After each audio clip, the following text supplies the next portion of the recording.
Hello everyone, welcome back to my channel. आज हम आए हैं इंग्लिश की वीडियो नंबर 15 लेकर के। तो आइए शुरू करते हैं आज की वीडियो। हमारा सबसे पहला सवाल है, which reading technique involves reading a text carefully to understand detailed information, vocabulary and grammatical structure। कौन सी रीडिंग टेक्निक है जिसमें आप किसी टेक्स्ट को केयरफुली रीड करते हो, अंडरस्टैंड करने के लिए, समझने के लिए, डिटेल इंफॉर्मेशन उसकी वोकेबुलरी और उसके ग्रामेटिकल स्ट्रक्चर को। ऑप्शंस हैं extensive reading, intensive reading, skimming और स्कैनिंग। तो जो रीडिंग टेक्निक है जिसमें हम टेक्स्ट को केयरफुली रीड करते हैं, ठीक है, तो वो होता है हमारा इंटेंसिव रीडिंग।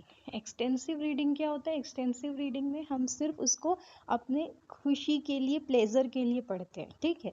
इंटेंसिव रीडिंग होता है जब हम टेक्स्ट को बहुत ध्यान से एक एक शब्द का मतलब समझने, ग्रामेटिकल स्ट्रक्चर्स और उसके वोकेबुलरी को सीखने के लिए पढ़ते हैं, तो उसको इंटेंसिव रीडिंग कहते हैं। नेक्स्ट हम देख लेते हैं एक्सटेंसिव रीडिंग के बारे में कि ये सिर्फ खुशी और जनरल अंडरस्टैंडिंग के लिए होती है, जैसे हम स्टोरी बुक्स या नॉवेल्स पढ़ते हैं। स्किमिंग क्या होता है? स्किमिंग होता है जब हम किसी बड़े टेक्स्ट को ऊपरी मतलब या मेन आइडिया निकालने के लिए जल्दी जल्दी पढ़ते हैं। और स्कैनिंग होती है किसी स्पेसिफिक इंफॉर्मेशन, जैसे कोई डेट है, कोई नाम है, उसको ढूंढने के लिए पूरे पेज पर हम नज़र घुमाते हैं, उसको बोलते हैं स्कैनिंग। नेक्स्ट क्वेश्चन देखते हैं, the audio lingual method primarily focuses on which of the following. Audio lingual method जो है वो किस पर सबसे पहले प्राथमिकता से फोकस करती है? रीडिंग और राइटिंग पर, मेमोराइजेशन ऑफ रूल्स पर, ड्रिल्स एंड रिपीटेशन पर, या स्पॉन्टेनियस कन्वर्जेशन पर? तो जो ऑडियो लिंगुअल मेथड है वो प्राइमरीली फोकस करती है हमारे ड्रिल्स एंड रिपीटेशन पर। ड्रिल्स एंड रिपीटेशन का मतलब होता है अभ्यास और दोहराव। ऑडियो लिंगुअल मेथड में क्या होता है? भाषा को एक हैबिट की तरह सिखाया जाता है, जिसमें बच्चों को बार बार सेंटेंस पैटर्न्स का सेंटेंस ड्रिल्स और रिपीटेशन मतलब दोहराया जाता है, जिससे उनको भाषा याद हो जाती है। इसको हम बिहेवियरिस्ट थ्योरी का यूज़ करते हैं इसमें। नेक्स्ट देखते हैं, in the grammar translation method what role does the mother tongue play. Grammar translation method में मदर टंग, मातृभाषा, कौन सा रोल प्ले करती है? इट इज़ स्ट्रिक्टली प्रोहिबिटेड, ये बिल्कुल मना होती है यूज़ करना। It is used sparingly for instruction, ये इंस्ट्रक्शन के लिए यूज़ की जाती है। It is used extensively for explanation and translation, ये एक्सटेंसिवली मतलब ऊपर ऊपर से हम लोग यूज़ करते हैं एक्सप्लेनेशन और ट्रांसलेशन के लिए, या it is used only for testing. तो जो ग्रामर ट्रांसलेशन मेथड है मदर टंग, उसमें जो रोल प्ले करती है वो होता है it is used extensively for explanation and translation. ये सिर्फ आपको ऊपर ऊपर से हम क्या करते हैं इसमें देखते हैं कि मदर टंग से कैसे ट्रांसलेट उसको कर सकते हैं। तो एक लाइन उनकी मदर टंग में ट्रांसलेट करके पढ़ाई जाती है, फिर क्लास पूरी तरह से मदर टंग पर निर्भर नहीं रहती। और जो ऑप्शन दिया हुआ है आपका स्ट्रिक्टली प्रोहिबिटेड, तो मदर टंग जो स्ट्रिक्टली प्रोहिबिटेड रहता है मतलब बिल्कुल भी यूज़ करना मना किया जाता है, वो है आपका डायरेक्ट मेथड में, ठीक है। नेक्स्ट क्वेश्चन में जाते हैं, which approach suggest that learning a language is primarily a matter of learning its rules. कौन सा अप्रोच सजेस्ट करता है कि किसी लैंग्वेज को सीखना प्राइमरली क्या है? Matter of learning its rules, मतलब इसका रूल लर्न करना है। Inductive method, deductive method, communicative method या नेचुरल मेथड? तो जो अप्रोच सजेस्ट करता है कि लैंग्वेज लर्निंग जो है प्राइमरली मैटर है लर्निंग इट्स रूल्स, मतलब इसके नियमों को याद करना इसकी पहली प्राथमिकता है, वो अप्रोच है आपका डिडक्टिव अप्रोच। डिडक्टिव अप्रोच में क्या होता है? बच्चों को पहले नियम बताए जाते हैं और फिर उसके बाद उसका उदाहरण देते हैं। जीटीएम मेथड मतलब ग्रामर ट्रांसलेशन मेथड जो रहता है वो इसी मेथड पर काम करता है, जिसमें आप पहले उनको रूल्स बता देते हो कि आपको ऐसा ऐसा करना है और फिर उसके बाद आप एग्जाम्पल दे करके उनको सॉल्व करवाते हो, तो जिससे बच्चे खुद से सीख जाते हैं। और इंडक्टिव मेथड में क्या होता है? इंडक्टिव मेथड जस्ट उल्टा रहता है, बहुत सारे एग्जाम्पल्स देते हो, फिर बाद में एग्जाम्पल्स से कुछ सॉल्यूशन निकलता है और तब आप रूल बताते हो। नेक्स्ट है, what is the main objective of free writing. Free writing का मेन ऑब्जेक्टिव क्या है? To check grammatical accuracy, to test vocabulary knowledge, to encourage expression of ideas without fear of errors या to practice formal letter writing।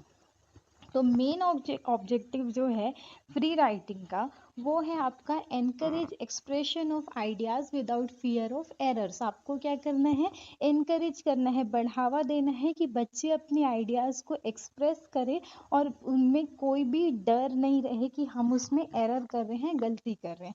Free writing का मतलब होता है बिना किसी डर के अपने विचारों को पन्नों पर उतारना, और इसमें बच्चों की गलतियां स्पेलिंग या ग्रामर पर ध्यान नहीं देते, सिर्फ उनकी फ्लुएंसी और एक्सप्रेशन के जो आइडियाज के एक्सप्रेशन है उस पर ध्यान दिया जाता है। नेक्स्ट क्वेश्चन है top down processing in reading primarily focuses on. Top down processing जो रीडिंग में है वो प्राइमरीली किस पर फोकस करता है? Decoding individual words, understanding the overall meaning and gist, analyzing sentence structure या phonemic awareness। तो जो टॉप डाउन प्रोसेस है वो आपका मेनली फोकस करता है understanding the overall meaning and gist. आपको ओवरऑल मीनिंग और उसमें से कुछ मेन पॉइंट्स आपको निकालने हैं। टॉप डाउन प्रोसेसिंग में क्या होता है, पढ़ते समय या सुनते समय बच्चा पहले पूरे पैराग्राफ की कहानी का ओवरऑल मीनिंग निकालेगा, ठीक है, उसको समझेगा और फिर छोटे छोटे शब्दों पर आएगा कि होल टू पार्ट। तो पहले पूरा देखेगा, फिर उसमें से छोटे छोटे शब्द की वो इम्पॉर्टेंट कौन से पॉइंट्स है वो देखेंगे। बॉटम अप प्रोसेस क्या होता है, जस्ट ऑपोजिट होता है। पहले छोटे छोटे साउंड्स को देख लेता है, अल्फ़ाबेट साउंड्स, फिर वर्ड्स, और आखिरी में पूरा सेंटेंस समझता है। जैसे हम एक सेंटेंस लिखेंगे दिस इज़ माई बेड, तो दिस इज़ माई बेड में टॉप डाउन प्रोसेस में वो डायरेक्टली पहले उसका पूरा मीनिंग समझेगा। ये मैं सिर्फ एक सेंटेंस से बता रही हूँ, पर आपको पूरा पैराग्राफ दिया रहता है तो एक स्टोरी दी जाएगी, ठीक है। तो आप क्या करोगे, दिस इज़ माई बेड की मीनिंग देखोगे, फिर उसमें अगर कोई मेन वर्ड्स आया बैट की जगह, अगर हम लोग वो बैट जो है वो चमगादड़ की बात कर रहे हैं तो आप ये मेरी बैट है।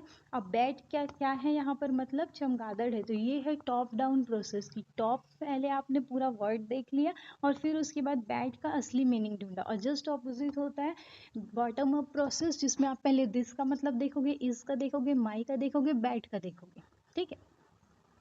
नेक्स्ट क्वेश्चन है which assessment method is used during the instructional process to provide feedback and facilitate improvement. कौन सा असेसमेंट मेथड जो है वो यूज़ किया जाता है during the instructional process instruction के प्रोसेस में क्या प्रोसेस है जहाँ पर आपको फीडबैक प्रोवाइड करना है और इम्प्रूवमेंट को फैसिलिटेट करना है। तो उस असेसमेंट मेथड का नाम बताना है, वो समेटिव है, डायग्नोस्टिक है, फॉर्मेटिव है या प्लेसमेंट है। तो जो इंस्ट्रक्शनल प्रोसेस के लिए यूज़ किया जाता है वो आपका होता है फॉर्मेटिव असेसमेंट पढ़ाने के दौरान क्या होता है, आपको पढ़ाने के दौरान आप बीच बीच में टेस्ट लेते रहते हैं। इसका मेन काम है कि बच्चों को और टीचर को फीडबैक देना कि सीखने की जो प्रोसेस है वो सही चल रही है और अगर कहीं पे कोई गलती हो रही है तो उसमें कैसे हम सुधार कर सकते हैं। इंपॉर्टेंट फैक्ट्स है अदर ऑप्शंस के बारे में। समेटिव असेसमेंट तो हम जानते हैं कि ये साल के एंड में होता है, जो सिर्फ मार्क्स और ग्रेड देने के लिए होता है। डायग्नोस्टिक असेसमेंट क्या होता है, जिसमें बच्चों की जो लर्निंग गैप्स होती है, जैसे कि बच्चे कुछ दिन स्कूल नहीं आए तो फिर या तो फिर कुछ हम पढ़ाए हैं और उसके बाद हम चेक करते हैं कि बच्चे ने कितना सीखा, तो उसके बाद हम देख रहे हैं कि बच्चा नहीं सीख पाया है, तो उसके बाद हम देखेंगे कि किन पॉइंट्स पर वो सीख नहीं पाया है, तो वहाँ पर आप उसका डायग्नोसिस करते हो, इसलिए इसको डायग्नोस्टिक असेसमेंट बोला जाता है। नेक्स्ट है what is the primary responsibility of a language teacher at the start of a new class. एक लैंग्वेज टीचर जब एक नई क्लास स्टार्ट कर रही है तो उसकी सबसे पहली रिस्पॉन्सिबिलिटी क्या है, टीचिंग कॉम्प्लेक्स ग्रामर रूल्स। तो जब वो स्टार्ट कर रही है तो तुरंत ग्रामर रूल्स को भी कॉम्प्लेक्स तो बताएगी नहीं, तो ये गलत हो जाएगा। नेक्स्ट है identify the communication needs of learners का जो कम्युनिकेशन नीड है, मतलब उनको बात करने में जो ज़रूरत चाहिए उसको आइडेंटिफाई करना। गिविंग अ फॉर्मल एग्जाम, तो शुरू में डायरेक्ट एग्जाम नहीं लेना है, तो ये भी रॉन्ग हो जाएगा। Choosing the final course content, तो आपका सही यहाँ पर क्या हो जाएगा, option number B, identifying the communication needs of learners. आपको आइडेंटिफाई, जब आप नया सेशन शुरू कर रहे हो तो तुरंत एग्जाम लेकर के रूल्स बताना नहीं है, आपको पहले चेक करना है कि बच्चे किस लेवल पे है, आपको कहाँ से और कैसे शुरुआत करनी है, कौन से मेथड आपके लिए सही रहेंगे। अब सारे बच्चे एकदम हाई लेवल की इंग्लिश बोलते हैं तो अब वहाँ पर आप उनको सिखाओगे कि नाउन ये होता है, आर्टिकल्स ऐसे यूज़ करते हैं, तो फिर कोई सेंस नहीं है ना इस बात का। तो पहले आप एनालाइज करेंगे कि कैसे बच्चे आपकी क्लास में बैठे हैं और उनको क्या क्या ज़रूरतें हैं। नेक्स्ट क्वेश्चन के पास जाते हैं। Which type of writing focuses on facts, data and logical description without personal opinion. तो कौन से टाइप का जो राइटिंग है वो फोकस करता है फैक्ट्स पर, लॉजिकल डिस्क्रिप्शन पर, और अपना कोई पर्सनल ओपिनियन वहाँ पर नहीं होना चाहिए। डिस्क्रिप्टिव, नरेटिव, पर्सुएसिव या एक्सपोजिटरी। तो जो राइटिंग फोकस करती है फैक्ट्स, डेटा और लॉजिकल डिस्क्रिप्शन पर विदाउट पर्सनल ओपिनियन के, उस राइटिंग को बोलते हैं एक्सपोजिटरी, व्याख्यात्मक लेखन, जिसमें पूरी तरह से तथ्यात्मक आपको सिर्फ बातें बतानी है। लिखने वाला अपनी कोई पर्सनल ओपिनियन या धारणा वहाँ पर नहीं डालेगा, बल्कि किसी टॉपिक को लॉजिकली एक्सप्लेन करेगा, जैसे न्यूज़ रिपोर्ट्स या टेक्स्ट बुक। आपको नरेटिव याद रखना है कि कहानी सुनाने में या बीटी बातें बताने के लिए यूज़ होता है नरेटिव, और डिस्क्रिप्टिव होता है किसी व्यक्ति, जगह या चीज़ का पूरा चित्र खींचने के लिए। नेक्स्ट देखते हैं, what is the first step in the writing process. Writing process में फर्स्ट स्टेप कौन सा है? एडिटिंग है, ड्राफ्टिंग है, ब्रेनस्टॉर्मिंग है या पब्लिशिंग है? तो आप एडिट कब करोगे? जब आप लिख लोगे तब एडिट करोगे, पब्लिश भी तभी करोगे, तो ये दोनों हटा दो। अब हम देखते हैं ड्राफ्टिंग और ब्रेनस्टॉर्मिंग। तो पहले आपके दिमाग में ना आएगा तब तो आप उसका ड्राफ्ट बनाओगे, तो ऑप्शन नंबर सी हमारा करेक्ट आंसर हो जाएगा कि पहले हम दिमाग में विचार विमर्श करेंगे। ठीक है, तो आपका प्रोसेस क्या है? ब्रेनस्टॉर्मिंग, फिर आउटलाइनिंग, फिर ड्राफ्टिंग, फिर रिवाइजिंग, फिर एडिटिंग एंड लास्ट में पब्लिशिंग। नेक्स्ट क्वेश्चन है, which reading technique is best suited for quickly finding a specific name और डेट इन अ टेक्स्ट। कौन सा रीडिंग टेक्निक है जिसका यूज़ हम करते हैं जब हमको किसी टेक्स्ट में से जल्दी से नाम और डेट फाइंड आउट करना है? उसको स्किमिंग बोलते हैं, उसको इंटेंसिव रीडिंग बोलते हैं, स्कैनिंग बोलते हैं या एक्सटेंसिव रीडिंग बोलते हैं। तो ये चारों हमने देखा था कि हम क्या क्या होता है। एक्सटेंसिव रीडिंग में क्या होता है? जब आप उसको सिर्फ प्लेजर के लिए पढ़ते हो। इंटेंसिव रीडिंग क्या होता है? जब हम कोई ज्ञान इन्फॉर्मेशन के लिए पढ़ते हैं। स्किमिंग जब हम उसमें से जस्ट निकालते हैं, कुछ पर्टिकुलर पूरे का कुछ पार्ट्स देखते हैं। और स्कैनिंग जो रहता है वो कोई पर्टिकुलर चीज़ ढूंढने के लिए यूज़ करते हैं। तो ऑप्शन नंबर सी इसका करेक्ट आंसर हो जाएगा, जिसको बोलते हैं स्कैनिंग। जब हम किसी बड़ी डायरेक्टरी में अपना नाम ढूंढ रहे हो या किसी पैराग्राफ में कोई स्पेसिफिक डेट ढूंढ रहे हो, तो हम पूरे टेक्स्ट को नहीं पढ़ते बल्कि उसके मुख्य शब्द पे नज़र टिकाते। जैसे हमको डिक्शनरी में ढूंढना है कोई वर्ड जिसका नाम है, मान लो अम्ब्रेला ढूंढना है, तो हम ए से लेकर के पूरा नहीं ढूंढेंगे। हमको पता है अम्ब्रेला यू से आता है तो यू वाले सेक्शन में जाएंगे। अब यू वाले सेक्शन में भी यू एम पे जाएंगे ताकि हमको अम्ब्रेला तुरंत मिले। ठीक है, नेक्स्ट क्वेश्चन है, which method is also known as the army method. कौन सा मेथड है जिसको आर्मी मेथड बोलते हैं? Direct method, audio lingual method, suggestopedia या साइलेंट वे। तो जो आर्मी मेथड बोला जाता है वो है audio lingual method. Second world war के समय अमेरिकन सैनिकों को जल्दी और सटीक तरीके से दुश्मनों की भाषा सिखाने के लिए इस मेथड को बहुत बड़े पैमाने पे यूज़ किया गया था, इसलिए ऑडियो लिंगुअल मेथड को हम बोलते हैं आर्मी मेथड।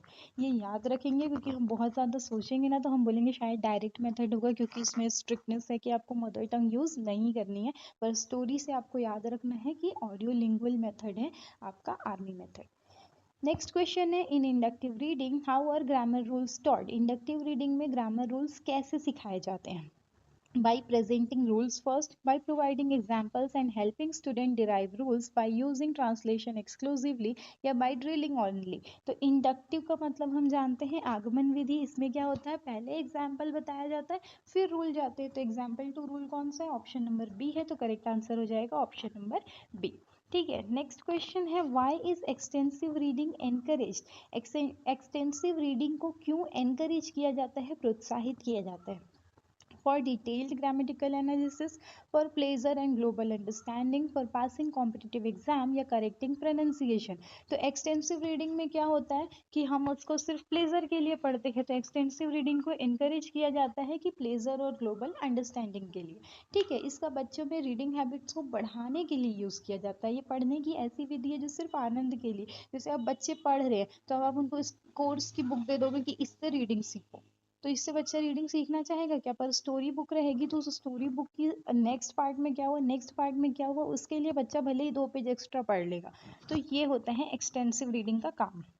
नेक्स्ट क्वेश्चन है, which is not a primary feature of the communicative approach. कौन सा प्राइमरी फीचर नहीं है कम्युनिकेटिव अप्रोच का? Meaningful interaction, role playing, rote memorisation of dialogues या रियल लाइफ टास्क। जो प्राइमरी फीचर नहीं है वो क्या हो जाएगा आपका?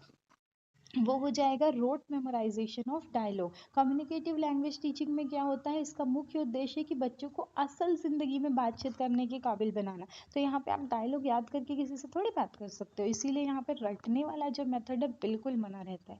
नेक्स्ट क्वेश्चन है, what does scaffolding imply to in language teaching. Scaffolding क्या होता है लैंग्वेज टीचिंग में? Removing all support from day one, providing temporary support to help learners achieve a task, testing students frequently, या focusing only on written work. तो आप एक चीज़ याद रखना कि जो भी आपके सीडीपी के टर्म्स हैं वो अगर लैंग्वेज में भी आ रहे हैं, हिंदी भाषा शिक्षण, गणित भाषा शिक्षण, तो सबका मीनिंग हर जगह पे सेम होगा। तो स्कैफोल्डिंग का मतलब हम क्या जानते हैं, मचान होता है जो टेम्पररली हम क्या करते हैं, बच्चे को सपोर्ट देते हैं कोई चीज़ सीखने के लिए, ठीक है, और जब वो सीख जाता है तो हटा देते हैं। तो टेम्पररी सपोर्ट किस में दे रहे हैं, ऑप्शन नंबर बी में। तो स्कैफोल्डिंग जो इंग्लिश लैंग्वेज टीचिंग में है वो भी आपका हो जाएगा providing temporary support to help learners achieve a task. Next question, अच्छा ये बर्नर और वाइगोत्स्की के अनुसार स्कैफोल्डिंग होती है, ठीक है। नेक्स्ट क्वेश्चन देते हैं, which skill is often referred to as a passive और रिसेप्टिव स्किल। कौन सा स्किल जो है वो पैसिव और रिसेप्टिव है? स्पीकिंग, राइटिंग, लिसनिंग, या नन ऑफ द अबव। तो हमने पढ़ा था कि चार तरह के स्किल होते हैं, कौन कौन से, LSRW, लिसनिंग, स्पीकिंग, रीडिंग और राइटिंग, जिसमें हम काम करते हैं, पर्टिकुलरली दिखता है वो काम, तो वो होता है आपका प्रोडक्टिव स्किल, जिसको एक्टिव स्किल बोला जाता है। तो हम क्या कर रहे हैं, बोल रही हूँ मैं तो मेरा मुंह चल रहा है ना, तो ये एक्टिवली वर्क है, ठीक है। अगर मैं सुन रही हूँ तो सिर्फ मेरा दिमाग बैठे बैठे सुन रहा है, ठीक है, इसीलिए वो रिसेप्टिव है। तो स्पीकिंग और राइटिंग जिसमें हम फिजिकली वर्क करते हुए दिखते हैं वो आपका होता है एक्टिव स्किल, जिसको प्रोडक्टिव बोलते हैं। और रीडिंग और लिसनिंग जो रहता है वो होता है आपका रिसेप्टिव या पैसिव स्किल। तो ऑप्शन नंबर सी हो जाएगा इसका आंसर, जो पैसिव या रिसेप्टिव स्किल है वो है लिसनिंग। नेक्स्ट क्वेश्चन जानते हैं, what is the focus of skimming. Skimming क्यों किया जाता है? Reading every single word, grasping the gist और main idea of a text, looking for specific details, या एनालाइजिंग द ऑथर स्टाइल। तो इसके बारे में हमने पहले पढ़ा था कि जब हमको पूरे चैप्टर का कोई पर्टिकुलर आइडिया निकालना है, जैसे मोरल ऑफ द स्टोरी बतानी है कि क्या था, तो वो होता है आपका main idea of text grasp करना, मतलब स्किमिंग, ऑप्शन नंबर बी, ठीक है। जब हम सुबह न्यूज़पेपर उठाकर सिर्फ हेडिंग से जल्दी जल्दी ऊपर से नीचे नज़र घुमाते ताकि आज की खबर का मुख्य मुद्दा हमको पता चल सके, तो उसको कहा जाता है रीडिंग। नेक्स्ट क्वेश्चन है, the direct method is characterised by. Direct method कैसे कैरेक्टराइज किया जाता है? Translation to mother tongue. तो डायरेक्ट मेथड में ट्रांसलेशन करना बिल्कुल मना रहता है, आप मदर टंग यूज़ ही नहीं कर सकते। तो ऑप्शन नंबर ए कट गया। Using the target language directly without translation, heavy focus on written grammar, या यूज़ ऑफ बाइलिंगुअल डिक्शनरीज। तो बाइलिंगुअल तो होना ही नहीं है, तो बी और सी में से होगा। तो आपको डायरेक्ट मेथड में याद रखना है कि हमको directly without translation target language का ही यूज़ करना है। तो ऑप्शन नंबर बी इसका करेक्ट आंसर हो जाएगा। नेक्स्ट देखते हैं हम, which of this is a productive language skill. तो अभी हमने प्रोडक्टिव और रिसेप्टिव पढ़ा, तो प्रोडक्टिव आपका कौन सा हो जाएगा? रीडिंग, लिसनिंग, स्पीकिंग, या बोथ बी एंड सी। तो आपका जो स्पीकिंग है वो प्रोडक्टिव स्किल है, रीडिंग और लिसनिंग जो है वो रिसेप्टिव स्किल है, ठीक है। तो ऑप्शन नंबर सी इसका आंसर हो जाएगा। नेक्स्ट क्वेश्चन देखते हैं, what is the main disadvantage of the grammar translation method. Main disadvantage क्या है? ये बहुत ईजी है इम्प्लीमेंट करने को। It neglects communication and oral skills, it is too fast pace, या it requires too many material. तो जो मेन डिसएडवांटेज है ग्रामर ट्रांसलेशन मेथड का वो हो जाएगा ये कम्युनिकेशन और ओरल स्किल को नेग्लेक्ट करता है। जीटीएम मेथड का सबसे बड़ा निष्कर्ष या कमी या डिसएडवांटेज ये है कि बच्चों को सिर्फ पढ़ना और लिखना सिखाता है लेकिन बोलना नहीं सिखाता। इसलिए हम लोग को इंग्लिश ग्रामर पता रहता है, हम लोग बहुत सारे लोग बोलते हैं कि मैं सुन के समझ सकता हूँ पर बोल नहीं पाता। क्यों नहीं बोल पाता? क्योंकि कम्युनिकेशन और ओरल स्किल्स हम लोग नहीं सीख पाते हैं ना। तो हम सिर्फ क्या करते हैं, रटते हैं कि सब्जेक्ट प्लस वर्ब का first form plus object, subject present tense में आपका एस या ई एस लगेगा, प्रेजेंट कंटिन्यूअस में आईएनजी फॉर्म आता है, रटते हैं। हमको बोलना सीखना है जो ग्रामर ट्रांसलेशन मेथड नहीं सिखाता, और हम मोस्टली वही यूज़ करते हैं, ग्रामर की बुक्स ले लेते हैं ना और पढ़ते रहते हैं। नेक्स्ट आप देखते हैं, what does fluency prioritise over accuracy. Fluency मतलब कि बोलने में या लिखने में आपकी स्पीड होनी चाहिए, ठीक है। तो वो प्रायोरिटाइज क्या करती है, एक्यूरेसी, शुद्धता से ज़्यादा क्या प्रायोरिटाइज करती है, fluency, correctness of grammar, speed and flow of communication, spelling precision या पंक्चुएशन यूजेस। तो पंक्चुएशन यूजेस मतलब आपका जो फुल स्टॉप, कॉमा, ये सारे आते हैं ना, उसको बोला जाता है पंक्चुएशन मार्क्स। स्पेलिंग प्रिसीजन मतलब आपकी स्पेलिंग सही होनी चाहिए। Speed and flow of communication मतलब आपका बोलने में फ्लो होना चाहिए और स्पीड से अटक अटक के आपको नहीं बोलना है। और करेक्टनेस ऑफ ग्रामर मतलब करेक्ट करना है। तो हमको बोला जा रहा है कि फ्लुएंसी प्रायोरिटाइज की जाती है एक्यूरेसी से ज़्यादा। तो वो क्या प्रायोरिटाइज करती है, तो वो प्रायोरिटाइज करती है speed and flow of communication, क्योंकि वो ग्रामर को करेक्ट नहीं करेगी, क्योंकि वो एक्यूरेसी नहीं देख रही है। स्पेलिंग प्रिसीजन मतलब करेक्ट स्पेलिंग लिखोगे, ये भी ज़रूरी नहीं है, और पंक्चुएशन का यूज़ भी नहीं, क्योंकि ये सारी चीज़ें लिखने में होती है। फ्लुएंसी में आप क्या देखते हो, speed and flow of communication देखते हो, ठीक है। प्रवाह का मतलब होता है बिना थके या बिना रुके अपनी बात को सामने वाले तक एक सही फ्लो में पहुंचाना। फ्लुएंसी में थोड़ी बहुत ग्रामेटिकल मिस्टेक्स होगी, एक्यूरेसी की कमी रहेगी, उसको इग्नोर कर दिया जाता है और बात के फ्लो पर ध्यान दिया जाता है। CLT अप्रोच इसका समर्थन करता है। हम बोलते हैं ना कि भावनाओं को समझो, शब्दों पे मत जाओ, तो ये वही बात है। नेक्स्ट क्वेश्चन देखते हैं, why do we use pre reading activities. Pre reading activities हम क्यों यूज करते हैं, टू स्किप द लेसन, तो ये तो कभी नहीं होगा, लेसन स्किप करने के लिए थोड़ी यूज करेंगे। To activate prior knowledge and prepare for the text, ये हो सकता है। To test students on vocabulary immediately, तो प्री रीडिंग एक्टिविटीज वोकेबुलरी को टेस्ट करने के लिए यूज किया जाता है क्या, जरूरी नहीं है। या टू सेव टाइम, टाइम बचाने के लिए। टाइम बचाने के लिए आपको कुछ नहीं करना है, आपको पूरा टाइम देना है।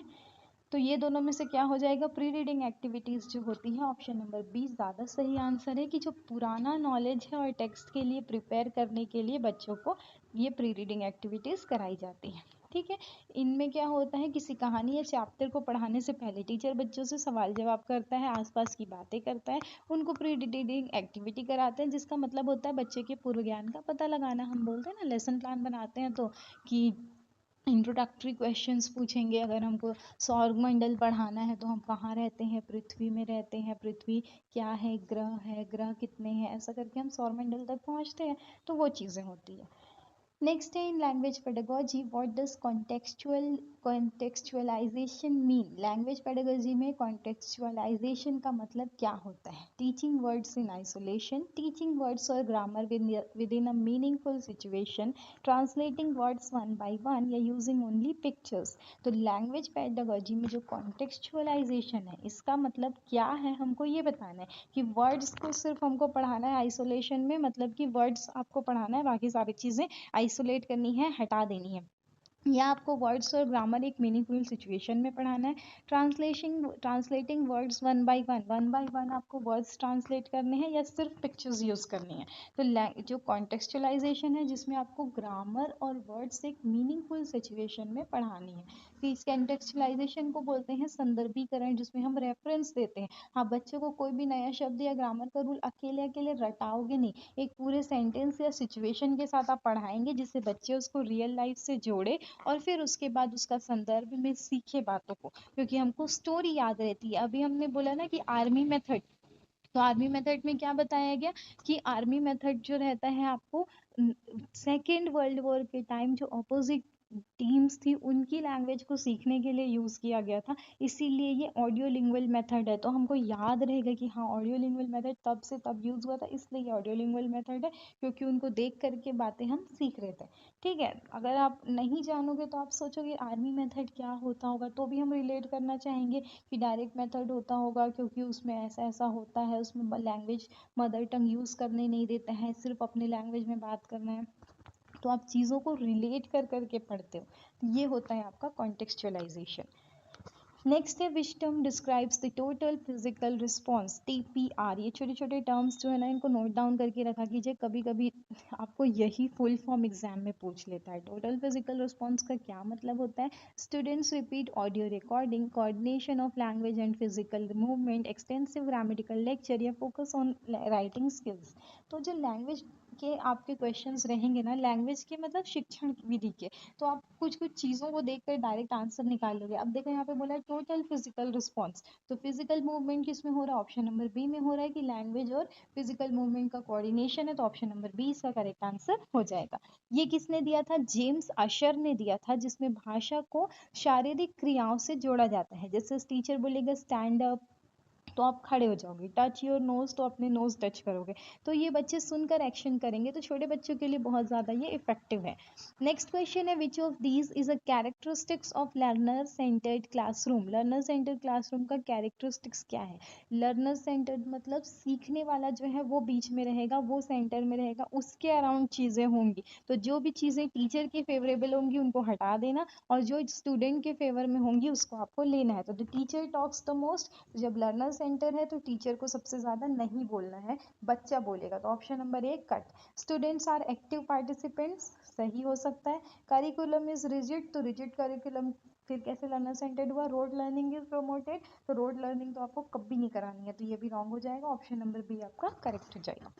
तो कई बार पैडागोजी के क्वेश्चंस जब करते हो ना, तो जो रॉन्ग रॉन्ग आंसर्स है ना उनको काटते जाया करो, तो आपको करेक्ट आंसर मिल जाएगा। जैसे उसमें होता है ना केबीसी में 50-50, तो जो रॉन्ग आंसर्स है हटा दो, फिर दो के बीच में आपको चूज करना है, ये वो वाली बात है।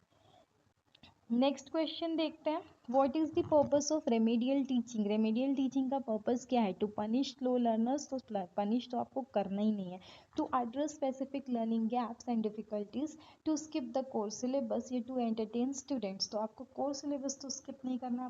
बी और सी में से देखो ज़्यादा सही आंसर क्या दिख रहा है, स्पेसिफिक लर्निंग गैप्स को फाइंड आउट करना और फिर उसको सॉल्व करना, तो ऑप्शन नंबर 20 का करेक्ट आंसर हो जाएगा। इस रेमेडियल टीचिंग से पहले डायग्नोस्टिक टेस्ट लेते हैं, ठीक है। रेमेडियल टीचिंग डायग्नोस्टिक टेस्ट के बाद होता है, तो पहले डायग्नोस्टिक टेस्ट होगा और फिर रेमेडियल टीचिंग होगा, ठीक है।